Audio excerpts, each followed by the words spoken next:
Ay, Andy, buenas tardes, gracias por continuar con nosotros. Hablemos de la aportación que el petróleo ha tenido en las arcas públicas del Ecuador y que representa entre 7 y 8% del Producto Interno Bruto. Lo vamos a hacer y lo vamos a hablar en el contexto ecuatoriano y lo haremos con la ayuda de Jaime Brito, vicepresidente de Stratas Advisors, consultor por supuesto en el tema petrolero.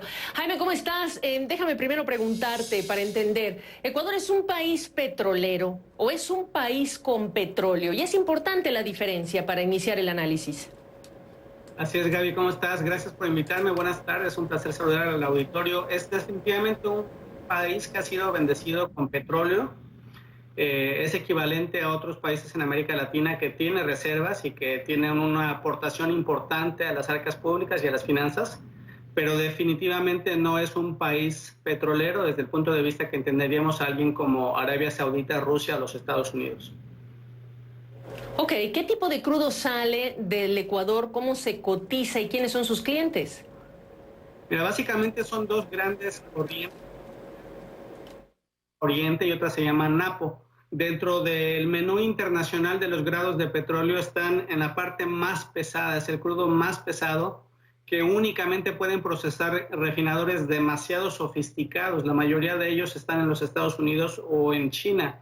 Y de hecho el crudo que sale de Ecuador normalmente se venden algunos barriles a refinadores de la costa oeste de los Estados Unidos y una gran cantidad sale para refinerías de China que tienen bajo contratos. En los últimos año y medio, 2 años, la gran mayoría de este volumen que había sido bajo contratos se ha intentado vender de manera de oportunidad, de manera diaria, se le llama mercado spot, por el gobierno para tratar de maximizar recursos. Y normalmente, como es un crudo pesado que se vende en Estados Unidos, se ha usado como referencia básicamente el crudo WTI, que sería la referencia internacional para este tipo de barriles, y que se hace un comercio internacional con la costa oeste, con todo el Pacífico, básicamente.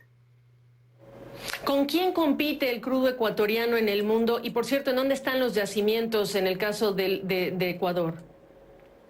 El crudo ecuatoriano es muy parecido al crudo, por ejemplo, mexicano o argentino, desde el punto de vista que son crudos pesados, que solamente pueden procesarse en refinerías que tienen, digamos, un sistema digestivo muy complejo que puede extraer todo lo que es la parte más fuerte, más pesada del barril y convertirla en pura gasolina. Compite con el crudo árabe pesado, iraní pesado, el crudo maya mexicano, el marlin brasileño, por ejemplo, y con todos los crudos súper pesados, extra pesados de California.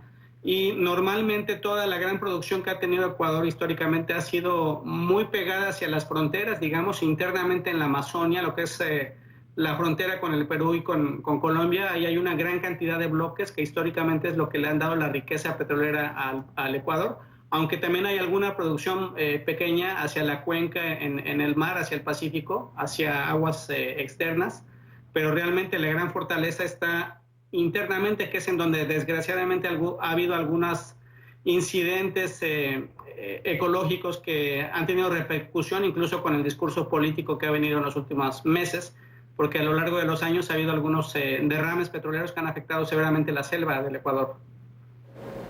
Bueno, ya que estás tocando ese tema, déjame preguntarte, el candidato Yacu Pérez, que está en este momento compitiendo con Guillermo Lasso por llegar a esa segunda vuelta del 11 de abril, pues ha dicho que quiere ya no más explotar ese tipo de recursos.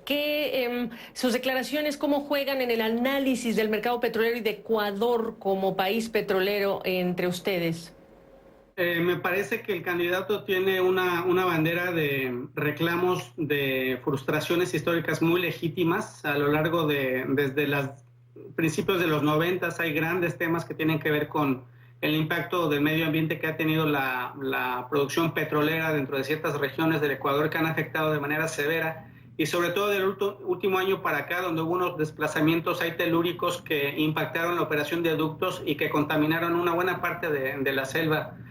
Son definitivamente legítimas estas preocupaciones, pero ya, como siempre lo vemos en cualquier país del mundo, cuando hay una cosa, la campaña es una narrativa, y si se llegara a la presidencia, normalmente las narrativas tienen que cambiar, porque se va a dar cuenta, si llegara a ser presidente, que desde el punto de vista económico, de la inversión, de los contratos que ya se tienen, etcétera, no puede cancelarse o reprimirse la actividad del Ecuador en el sector petrolero. Debe de continuar porque pues saldría más caro para el país tratar de cancelar contratos, etcétera, que continuar con la actividad económica. Y además el Ecuador requiere también la inversión privada.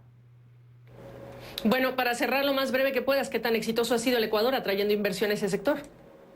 Ha sido bastante complicado, se requiere mucha inversión para operar en lugares tan conflictivos en cuanto a llegar a la logística, cómo llegar a todos estos bloques de la Amazonia. Se requiere una gran inversión y desgraciadamente yo tengo el gran privilegio de ir cada año al Ecuador, hablar con el ministro de Energía, etcétera, y atestiguar, ser testigo de todo este gran esfuerzo para traer inversiones. Pero dentro del portafolio mundial, un inversor puede ir a Brasil o a cualquier otra parte del mundo. El Ecuador es bastante complicado que atraiga y se deberían de cambiar, digamos, los términos fiscales, hacerlos mucho más atractivos para que pudieran atraer más inversión extranjera. Pues ahí están las recomendaciones desde la óptica de los expertos del mercado petrolero. Jaime Brito, Stratas Advisors, gracias. Muchas gracias, hasta luego, cuídate mucho.